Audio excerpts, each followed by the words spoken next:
শুনতে অবাক লাগলেও সাম্প্রতিক দিনগুলোতে টুইটার আর বিকল্প মিডিয়ায় একটা খবর বেশ জোরে সোরে ঘুরছে।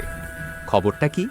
বলা হচ্ছে আমেরিকা রাশিয়ার দুটি শিপ আটক করেছে, যার প্রতিটির মূল্য প্রায় $600 মিলিয়ন। আর এর জবাবে রাশিয়া নাকি আর্কটিক অঞ্চলে দুটি পণ্যবাহী জাহাজ দখল করেছে, যার মোট মূল্য প্রায় $3 বিলিয়ন। এখানেই প্রশ্নটা শুরু হয়, যদি ঘটনা সত্য হয় তাহলে এটা শুধু শিপ আটক না, এটা সরাসরি শক্তির প্রদর্শন এবং ভূ রাজনৈতিক পাল্টাবার্তা। আর্কটিক অঞ্চল এখন আর বরফে ঢাকা নির্জন এলাকা না, এটা এখন ভবিষ্যতের তেল ও গ্যাসের ভাণ্ডার, নতুন বাণিজ্যিক রুট আর সুপার পাওয়ারদের নীরব যুদ্ধক্ষেত্র। রাশিয়া বহুদিন ধরেই আর্কটিকে নিজের প্রভাব বাড়াচ্ছে। বরফ ভাঙা জাহাজ, সামরিক ঘাঁটি, গবেষণা সবই সেই পরিকল্পনার অংশ। এখন প্রশ্ন আসে, আমেরিকা কি সত্যিই এই খবর চেপে গেছে? মূলধারার পশ্চিমা মিডিয়ায় এই খবর তেমনভাবে না আসা তিনটে সম্ভাবনার দিকে ইঙ্গিত করে।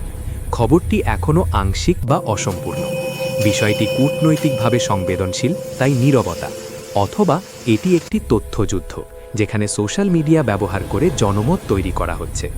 টুইটারে খবর ছড়ানো মানেই সেটি চূড়ান্ত সত্য এমন নয়, আবার মিডিয়ায় না আসা মানেই মিথ্যা এটাও না। কিন্তু একটা বিষয় পরিষ্কার, যদি বড় শক্তিগুলো একে অপরের সম্পদ এভাবে আটকানো দখলের পথে যায়, তাহলে আমরা ঢুকে পড়ছি খোলা যুদ্ধ নয় কিন্তু নিয়ন্ত্রিত সংঘাতের যুগে। এখানে গুলি কম কিন্তু চাপ বেশি, শব্দ কম কিন্তু ক্ষতি বিশাল। শেষ কথা একটাই, আজ যে খবর টুইটারে, কাল সেটা হেডলাইনও হতে পারে।